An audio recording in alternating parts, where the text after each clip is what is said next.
आमची ही घ्या आणि मी तुम्हाला वचन देतोय, तुम्हाला एक कट्टर लढवई कार्यकर्ती भारतीताई दिलेली आहे, उद्या ती लोकसभेत जाणार, तुमच्या आशीर्वादाने नक्की जाणार।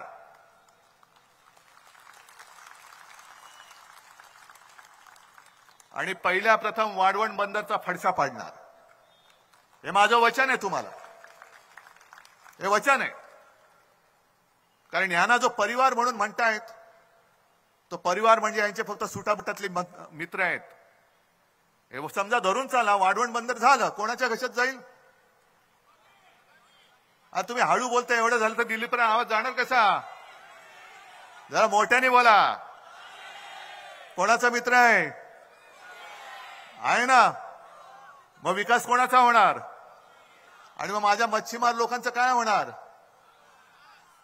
तुम्ही हे सगळं बघितलेलं आहे। जेव्हा जनसुनावणी झाली तेव्हा किती फौजफाटा लागला होता ना? आणि तुम्ही सुद्धा, जनता सुद्धा किती संख्येने आली होती। मग हे चित्र आहे। निवडणुकीच्या तोंडावरती एवढा फौजफाटा लावून जर काही जनसुनावणी घेण्याचा अट्टहास करत असतील, दुर्दैवाने जर काय परत आले, येऊ शकत नाहीत, पण दुर्दैवाने परत आले तर सांगता येत नाही, कदाचित रणगाड्या आणून सुद्धा इकडे वाढवण बंदर पूर्ण करायचा प्रयत्न करतील। आणि म्हणून आत्ताच ही वेळ आलेली आहे। यांना गाडायचं असेल तर आत्ताच, कारण आता हे नम्र आहेत, आता पाया पडतील।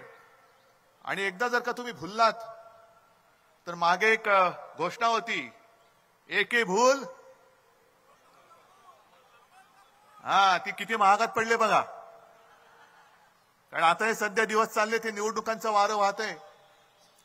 गद्दारांचे 2 मालक महाराष्ट्रामध्ये फिरतायत। कोण गद्दार तुम्हाला माहिती आहे आणि मालक कोण तेही माहिती आहेत। सरळ उघड सांगतो, कारण परवा मी जेव्हा पत्रकार परिषद घेतली तेव्हा मी बोललो की यापुढे मी जी काही टीका करणार आहे ते देशाच्या पंतप्रधानांवरती नसेल तर नरेंद्र मोदींवरती असेल। कारण देशाच्या पंतप्रधानांचा मी कधी अपमान करणार नाही, करू शकत नाही, करू इच्छित नाही।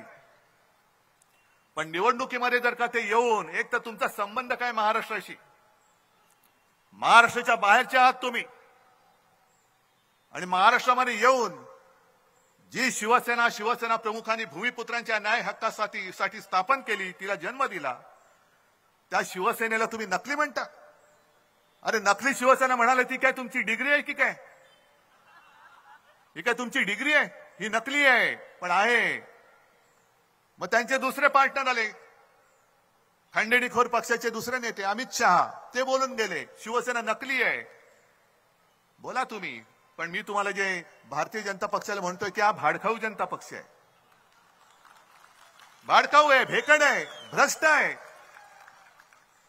नाही, नुसतं मी काहीतरी बोलायचं म्हणून भची बाराखडी नाही बोलत आहे। मी भेकड एवढ्यासाठी म्हणतोय की ज्या पद्धतीने त्यांनी आपले गद्दार फोडले, ईडी, इन्कम टॅक्स, सीबीआयचं बंदूक लावली त्यांच्या डोक्यावरती आणि घेऊन गेले। या इथूनच पालघर बंदच गेले ना ते सुरतेला। म्हणूनच मी पालघरमध्ये आलोय, बघू याच्या पुढे कोण गद्दार जाऊ शकतो गुजरातला, तेच बघायला आलेलो आहे। तुम्ही बंदूक लावून तर घेऊन गेलात, तुमच्यामध्ये ताकद नाहीये। आज माझ्याकडे तुम्ही माझा पक्ष चोरलायत, माझं चिन्ह पळवून नेलेलं आहात।